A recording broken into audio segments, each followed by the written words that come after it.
আদম আলাইহিস সালামের ঘটনা সম্পর্কে আরেকটা দারুণ বিষয় আছে। ফেরেশতারা আল্লাহকে প্রশ্ন করেছিল কারণ তারা আদম সৃষ্টির ব্যাপারটি অনুধাবন করতে পারেনি। একই ঘটনায় কিছুটা পরে এসে অন্য একজন আদম আলাইহিস সালামের সৃষ্টি নিয়ে প্রশ্ন তুলেছিল। ইবলিসও প্রশ্ন করেছিল।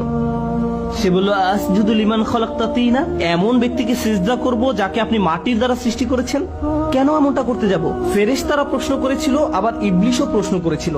আল্লাহ আমাদের শিক্ষা দিচ্ছেন যে কখনো কখনো মাথায় প্রশ্ন আসতে পারে। ফেরেশতার মতো ভালো হলেও প্রশ্ন আসতে পারে, আবার ইবলিসের মতো খারাপ হলেও প্রশ্ন আসতে পারে। প্রশ্ন আসাটা সমস্যাপূর্ণ নয়, প্রশ্ন আসার পর আপনি কি করেন তার উপর ভিত্তি করে সমস্যা তৈরি হতে পারে। খারাপ চিন্তা আসার পর আপনি কি করেন সেটাই দেখার বিষয়। খারাপ চিন্তা আসার সাথে সাথে ফেরেশতাদের মতো সুবহানাল্লাহ বলুন এবং চিন্তাটাকে মেরে ফেলুন। আর যদি এমনটা না করেন তাহলে আপনি ফেরেশতাদের পথ অনুসরণ করছেন না, আপনি শয়তানের পথ অনুসরণ করছেন। এ দুটার মাঝে পার্থক্য এটাই। যদি চাকরি হারিয়ে ফেলেন,